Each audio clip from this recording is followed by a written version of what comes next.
So all I'm going to do in this video is talk around using a systems-based approach to strength and conditioning, and why I think it's the way forward, and how it can benefit your practice.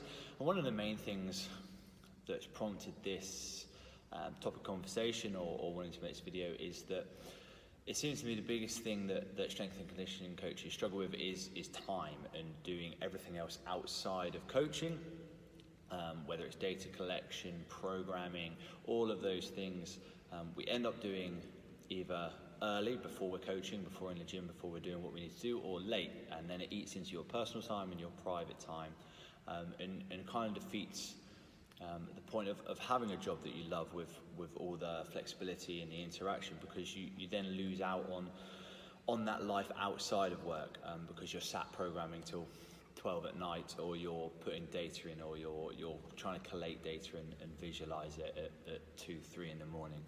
So if we sort of look at the bigger picture, a systems-based approach, a system is essentially a set of connected things or parts that format a more complex whole. Not all systems are super complex, and just means that there's a few different moving parts coming together to make that whole. All businesses, all companies, everything like that will have a system, and I don't think strength and conditioning should be any different. They can prepare you for whatever situation is. That provides structure, it provides effective, efficient, like daily operations, weekly operations, inter-session operations, and just streamlines that process. Like I said, they don't have to be overly difficult. They can be complex, but they should still remain quite simple to use and easy to operate. That's the point of it. You're trying to make your life easier. It allows you to know the whole flow of your program, and know what's going on. In addition to this, if you're always working in one place, knowing where you're working allows you to develop a system that means your sessions can flow within the facility, or vice versa. If you have a session plan, you can structure it to that facility, so that you know that you've always got the right equipment available. You know that session is going to run effectively and efficiently. Again, all this allows you to focus on coaching, because you don't have to worry about the logistics of that, because your system has already worked it out. Essentially what I'm looking at is a system that provides you with an outline, and then the components that make up that outline, and then the elements of those components. These don't have to be super in depth, but like I said, they all layer on top of each other. So your outline might simply be the different sections. I know that I've got an hour-long session or 45-minute long session, and I know that I want to have like physical prep, main lifts, and accessory work. Could be as simple as that. Your components themselves can then be that 15-minute physical prep. Okay, what's in here? That main lift, what's in here? And your accessory, what's in there? And then the elements within those components, that's when you're getting down more to nitty-gritty of your programming.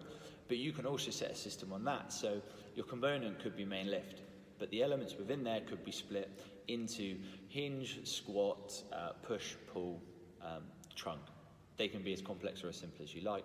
But by understanding those 3 sections and what you've got in there, it makes your life a whole lot easier, because you can now just tick box essentially, or if it's on Excel, whatever, drop down box, or you know what fits in those components, so you can essentially pick and play, drag and drop, however you want to put it, and then that is your structure, and you know your flow, you know what's happening. That system also creates consistency, so it gives you like an organized, structured environment. So all of your coaches, we can be working off the same thing. We know the flow, we know what works, we know how we're going to structure it. All of your athletes know that as well. And if we're categorizing exercises, categorizing different types of movement, it also builds common language and common understanding between coaches and staff and athletes.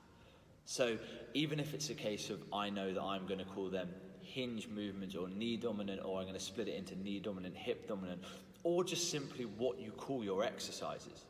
Am I calling it one dumbbell RDL, single dumbbell RDL, one arm dumbbell RDL? Whatever you want to do, having that system allows you to understand where everybody is, and it just removes that confusion and also improves consistency across the board, which I think is huge. Once you've established all of that, you can also use it to review what works and what doesn't. Huge thing. This is what we want to do as strength and conditioning coaches, but this is what data allows us to do, but we hate analyzing. If you've got your system, you can then break down each component into what you want to understand. You can then understand if it's making a difference or if it's not making a difference. And that saves so much time, because you can manipulate and adjust that one component rather than have to painstakingly go through everything you've written in all different formats and trying to figure out what does and what doesn't work for you. The biggest thing here is that you're trying to save time, because the basics don't change.